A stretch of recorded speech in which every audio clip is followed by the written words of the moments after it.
So good morning. Time check tayo. It's alas 2:04 ng umaga. Ngayon pala ay uh, 16, 17. So 17 na pala ngayon, no? Tuesday. So na madaling araw. So ibig sabihin ano siya, simbang gabi. Second day, no?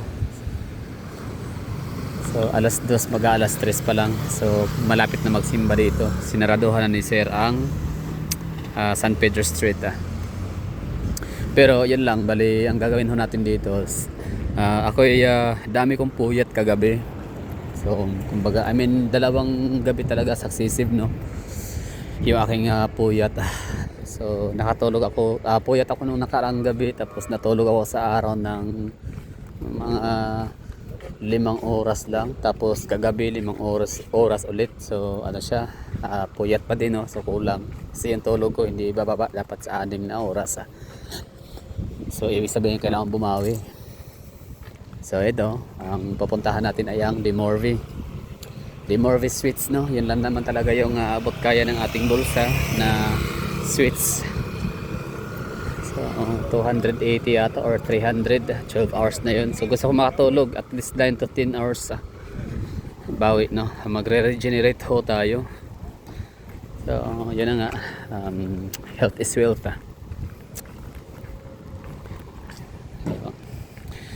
Punta tayo ng Dimorvi. Pero yan na nga, before to this video ay kita nyo naman sa title, lalakarin natin ang kahabaan ng San Pedro Street, mula dito sa may cathedral, Ritan Cathedral, San Pedro Cathedral papuntang Dimorvi.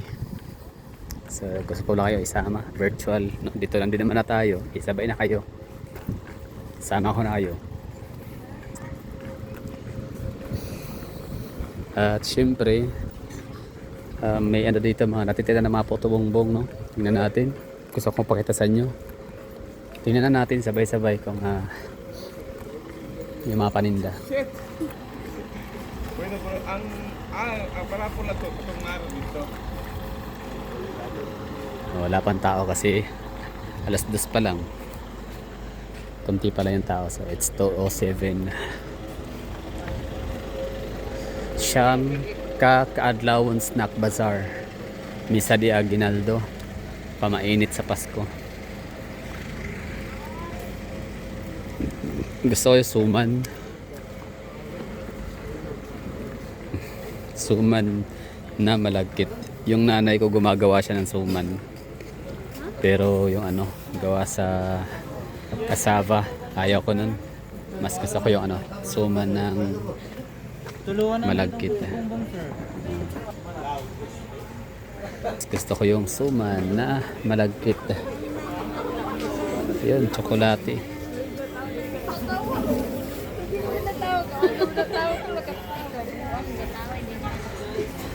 Ayun lang, bali side trip lang.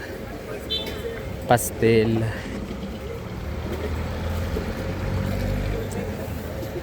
Wow, PB. May kamote.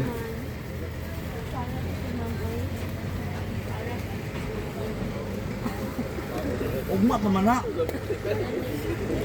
Potomaya, sikwati, buwad, suka, sili.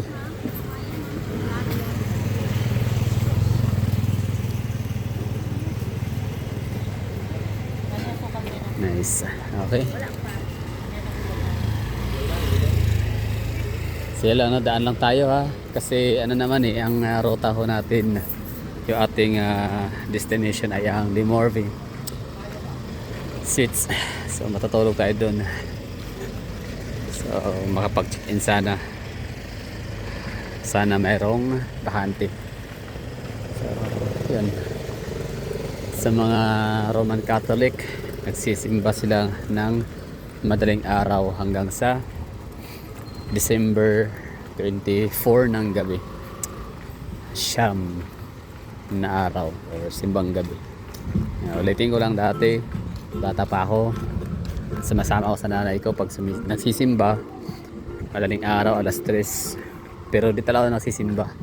Doon ako sa may likod ng simbahan at nanguhuli ng mga gagamba. Kasi nga ako hindi sinasama ng mga kapatid ko, ng mga kuya ko kapag nangunguha ng gagamba. Kasi ang gagamba gabi kinukuha yan eh.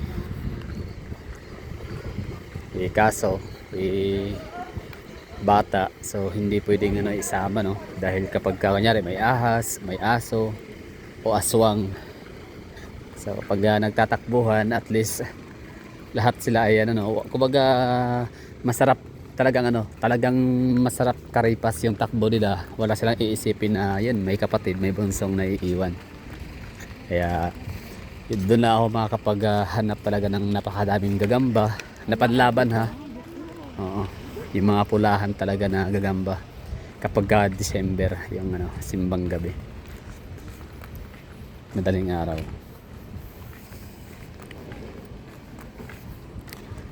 So yung aming patron is San Antonio de Padua.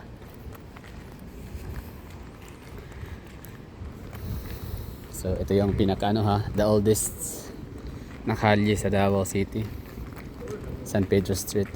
So kung merong Colon Street sa Cebu, merong Kalye Real sa Iloilo, Escolta ng Manila, meron kaming San Pedro Street sa Davao City.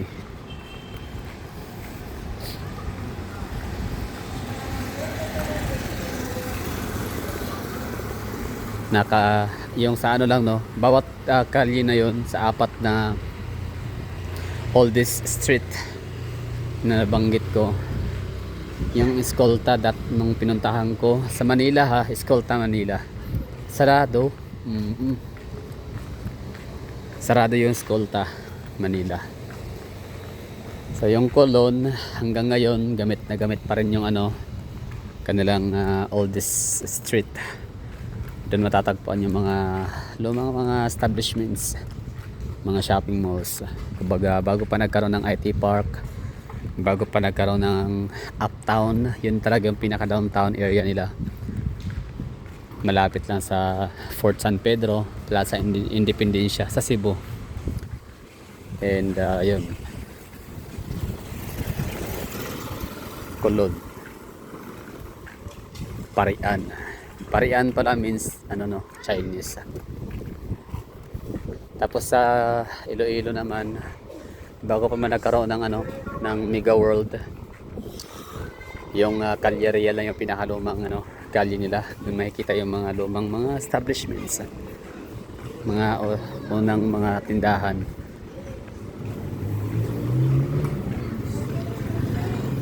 Commercial district. So dito naman sa Davao, bago pa nagkaroon ng Uyanggorin, Ramon Magsaysay Avenue, bago pa nagkaroon ng Bahada or GP Laurel Avenue, kung saan yun talaga yung may pinaka maraming mga business districts and establishments. So GP Laurel Avenue. So ito na yung pinaka vibrant na street sa Davao City. Ito talaga yung pasyalan dati. Ito yung mga shopping store, mga shopping mall, sinihan, basta pasyalan to talaga ng araw. Itong San Pedro Street.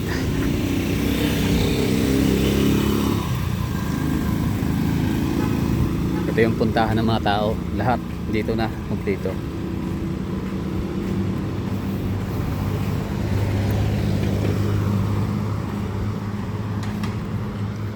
Lakitan Shopping Mall. Pero yun nga, dahil sa sobrang dami ng population sa Davao City, hindi pwedeng isa lang yung pasyalan, isa lang yung talagang pinaka commercial area, di ba? So yun, nag-develop ng lugar, nag-expansion. So yan ang nagkaroon ng GP Laurel Avenue, nagkaroon ng Ramon Magsaysay Avenue, nagkaroon ng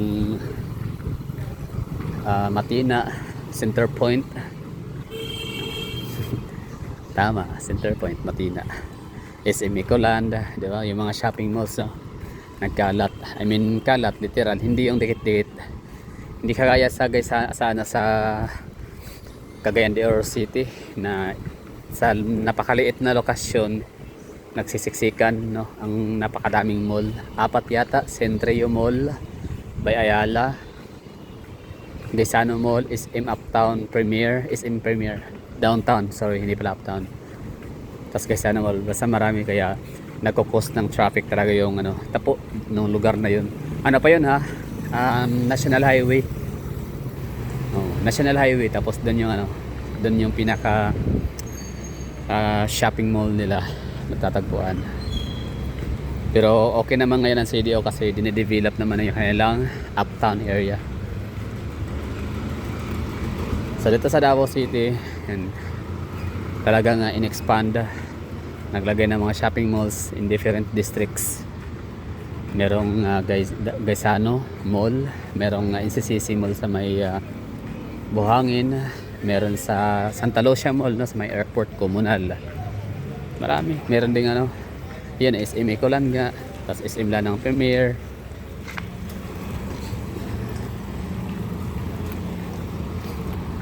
Yun syempre per barangay may mga shopping mall. Torel for example.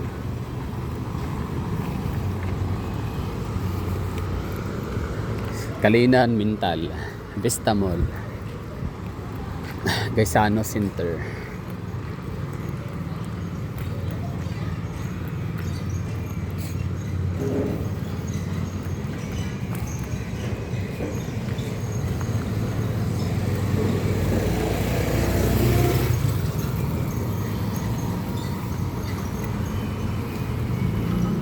So itong Davao Highlands Pawn Shop, isa pala yan sa pinakalumang pawn shop sa Davao,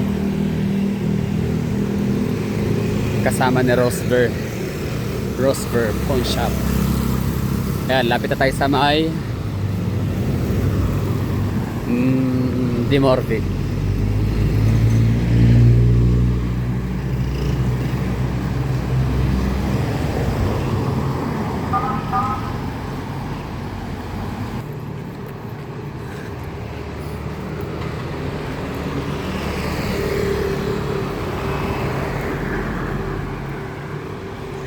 Ayun, nakapaglakad-lakad din ulit tayo dito, no.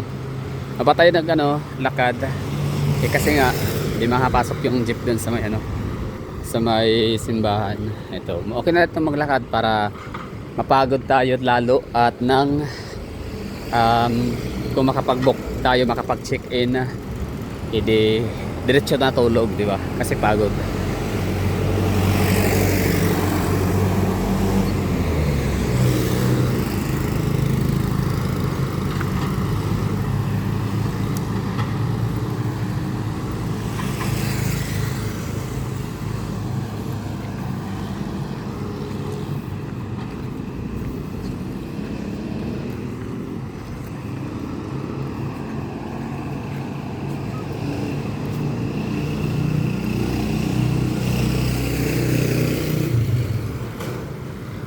Dimorve, 200 pesos for 12 hours.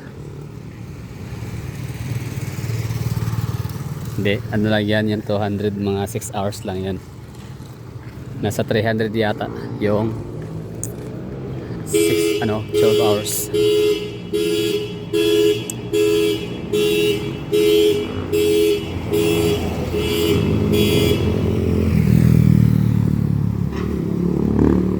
Sakyan na ni Mokol.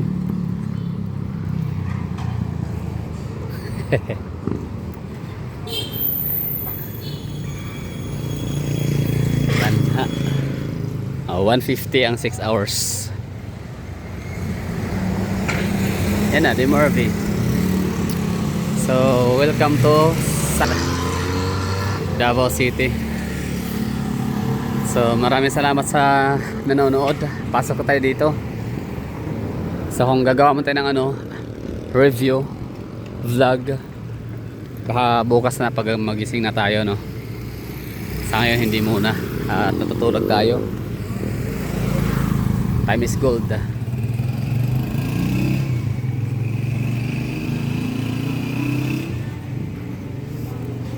Alright, thank you for watching. Bye bye and ingat. Mayroong din ha, Dimorve sa may same recto, pero mas prefer ko to dito kasi may swimming pool.